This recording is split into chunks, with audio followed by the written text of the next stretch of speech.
Good morning, everybody. Welcome back to Installment of Scott Selections here for Tuesday, February 1st. Before we get into today's play of the day, quick recap of what began. So we had a nice winner in the NBA with the Grizzlies +4 at -110 on Caesars.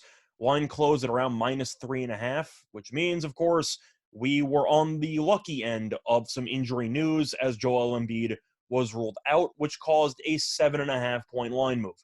And the Grizzlies ended up losing by 3 in overtime. Ja had 37 points, but to be honest, he choked away the free throw at the end of regulation. He was brutal in overtime, and he basically single-handedly cost the Grizzlies the win, but they still covered the 4. So look for a winner here on Tuesday. And for the play that they're going to stick with the NBA, going to be looking at a matchup in the Eastern Conference between the Heat and the Raptors, taking place at around 7:30 p.m. Eastern Time. And for the play today, we like the total in this one. We like the under 211.5 at -110 on Fox Bet. Time recording of 4 a.m. Eastern Time. Couple reasons why I like the under in this spot. First of all, fatigue should be a serious factor for both these teams because this will be the third game in 4 nights for both teams. It is worth mentioning that these teams also ended up playing last night. You had the Heat play against Boston. Now they're traveling to Canada.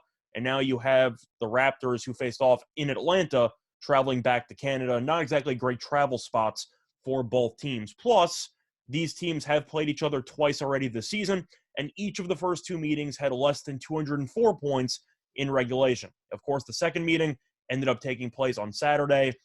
That game landed 244. However, that game went to 3 overtimes, and that game ended up only having 200 points in regulation.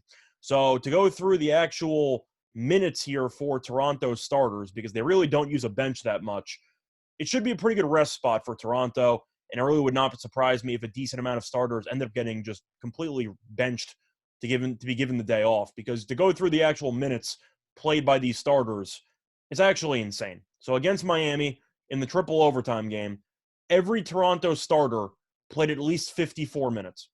Then against Atlanta yesterday, every starter played at least 36 minutes. So I do think that with the amount of mileage these guys have put on themselves for the last couple of days, Toronto might end up benching a guy or two. I think that's definitely a safe assumption to make.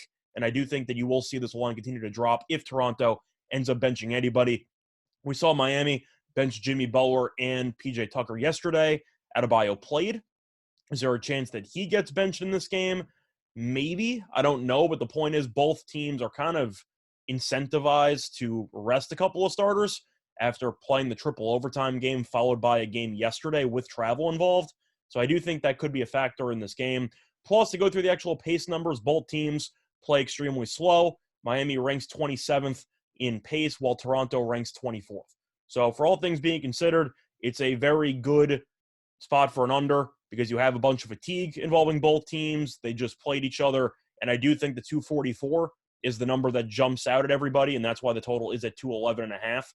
However, that's completely misleading because regulation only had 200 points in that game before you had 44 points in the overtimes. So I do think that you will see a lot of under money coming in, not to mention the potential injury or rest factor where a couple of players might not play and this line might plummet. But 211.5 sounds way too high.